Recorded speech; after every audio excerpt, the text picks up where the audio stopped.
নিয়ে আসলে সে একজন নাস্তিক, সে কোনো ধর্মে বিশ্বাস করে না। সে আমাকে একটা প্রশ্ন করেছে যে আল্লাহকে কে সৃষ্টি করেছে? আল্লাহ আমাদের সৃষ্টি করেছেন, আল্লাহকে কে সৃষ্টি করেছে? কিভাবে এই প্রশ্নের উত্তর দেব? ভাই, আপনি প্রশ্ন করলেন যে একজন অমুসলিম নাস্তিক জিজ্ঞেস করেছেন কে আল্লাহকে সৃষ্টি করেছেন।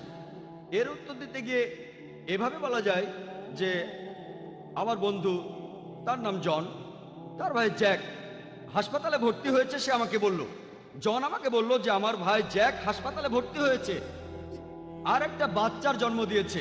ওই বাচ্চাটা ছেলে নাকি মেয়ে? ছেলে না মেয়ে বলতে পারবেন? আমি আসলে জানি না। আপনি জানেন না? ছেলে না মেয়ে?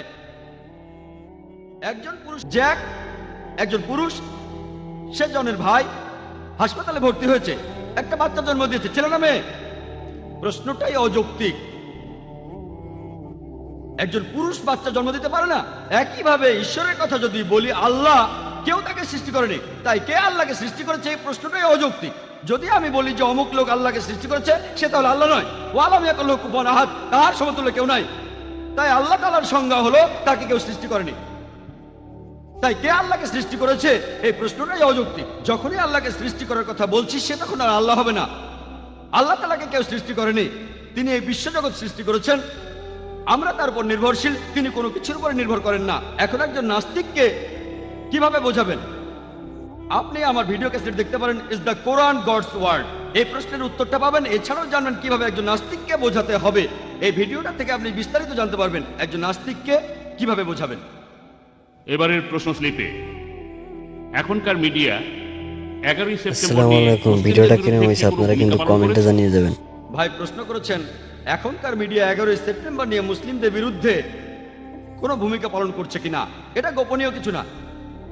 মিডিয়া আমাদের বলছে যে আনুমানিক 13 জন আরব দেশীয় লোক তারা একটা প্লেন নিয়ে ওয়ার্ল্ড ট্রেড সেন্টার ক্র্যাশ করেছিল। এটা কিভাবে জানলো? তারা সেখানে একটা পাসপোর্ট পেয়েছিল। চিন্তা করেন, 2000 ডিগ্রির তাপমাত্রা। কৌতুক করে বলা হয়েছিল যে এখন থেকে আমেরিকার সৈন্যদের ইউনিফর্ম বানানো হবে সেই পাসপোর্ট দিয়ে। সব উড়ে গেল, শুধু পাসপোর্টটাই থেকে গেল। আশা করি ভিডিওটা আপনাদের কাছে ভালো লাগছে। একটি সাবস্ক্রাইব করে দিবেন। আগের দিন মদের দোকানে গিয়ে মদ খেয়েছিল। চিন্তা করেন, তারা পরের দিনই মারা যাবে। তারা সবাই সে কথা জানে, আর তারা মদের দোকানে গেল মুসলিম হওয়ার পরও। তারা এইসব ইনফরমেশন কোত্থেকে পায়? এটা পরিষ্কারভাবে অপবাদ দেয়া।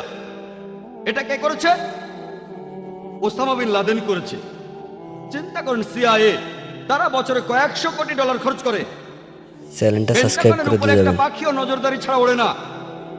সেখানে একটা পাখিও নজরদারি ছাড়া ওড়ে না, আর একটা প্লেন এসে সোজা পেন্টাগনে ক্র্যাশ করলো। আসসালামু আলাইকুম। ভিডিওটা কিরকম হয়েছে আপনারা কিন্তু এরপরে কমেন্টে অনেকগুলো জানিয়ে থিওরি যাবেন। বলা হয়েছে। এগুলোকে থিওরি বলছি কারণ এগুলো প্রমাণিত নয়। তাহলে কিভাবে হয়েছে? বিশেষজ্ঞরা পরে পেন্টাগনে পরীক্ষা করে বলেছেন এই বিস্ফোরণটা কোনো এরোপ্লেনের পক্ষে করা সম্ভব না।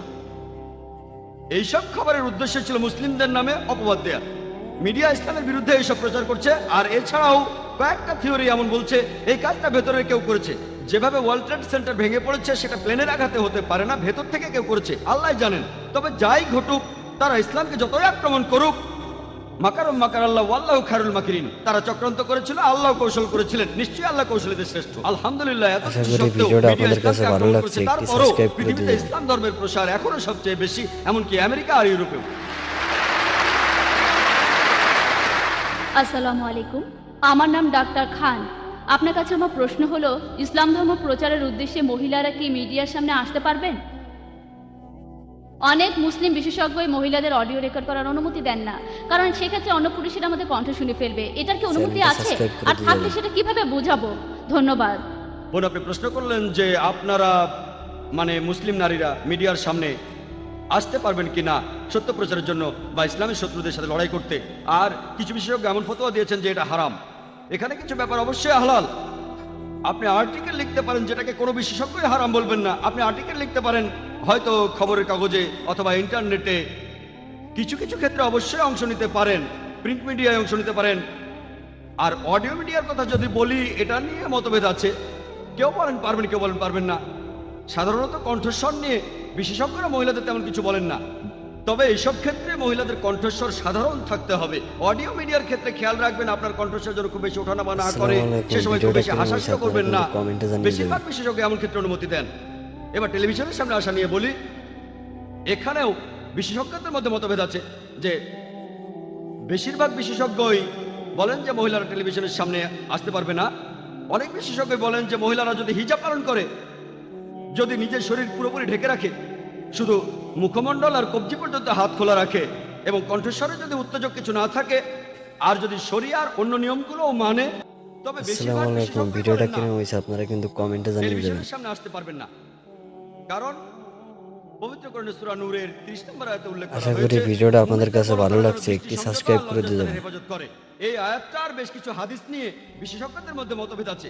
তবে এই গত বছরে একজন বিখ্যাত সালাদ বিশেষজ্ঞ যেমন শেখ নাসির আল আওয়াদ, আমি সৌদি আরবে এটা শুনেছিলাম, তিনিও এটার অনুমতি দিয়েছেন যে মহিলারা যদি ঠিকমতো পোশাক পরে, যদি তার মুখে নেকাব নাও থাকে, কারণ নেকাব দেওয়াটা ফরজ না, যদিও অনেকে চ্যানেলটা বলে সাবস্ক্রাইব ফরজ, করে দিয়ে যাবেন। তবে শেখ নাসির আলবানির মতো কয়েকজনের মতে নেকাব যেটা দিয়ে মুখ ঢাকে, আশা এটাই করি সর্বোত্তম। ভিডিওটা তবে আপনাদের এখন কাছে অনেক ভালো লাগছে, বিশেষজ্ঞ, একটি সাবস্ক্রাইব করে দিয়ে যাবেন। বেশিরভাগই না, তারা অল্প কয়েকজন, সংখ্যায় হয়তো বেশি কিন্তু পার্সেন্টেজ অনেক কম, এমন কিছু বিশেষজ্ঞ ফতোয়া দিয়েছেন যেমন সৌদি আরবের নাসির আল আওয়াদ, যে মিডিয়ার গুরুত্বের কারণে আমরা মহিলাদের টিভিতে আসার অনুমতি দিতে পারি, কিন্তু এমনকি আজকেও এ নিয়ে মতভেদ আছে। এখনো বেশিরভাগ বিশেষজ্ঞই বলেন যে মহিলারা টিভির সামনে আসবেন না, চ্যানেলটা কারণ সাবস্ক্রাইব করে দিয়ে সেটা যাবেন। কোরআনের বিরুদ্ধে যাবে। সূরা নূরের 30 নম্বর আয়াতে উল্লেখ করা হয়েছে যে পুরুষরা তাদের দৃষ্টি সংযত করবে, মহিলাদের যদি টিভিতে দেখানো হয় সেখানে অন্য পুরুষরা তাদের দেখতে পাবে, এজন্য মহিলাদের অনুমতি নেই। এই ব্যাপারে অনেক মতভেদ আছে, তবু আপনি আপনার পছন্দের মতো একটা বেছে নিতে পারেন। আশা করি উত্তরটা পেয়েছেন। এবারের প্রশ্ন স্লিপ থেকে করেছেন ভাই রহমতুল্লাহ। ইসলামের বিরুদ্ধে মিডিয়া যে মিথ্যা খবর ছড়ায়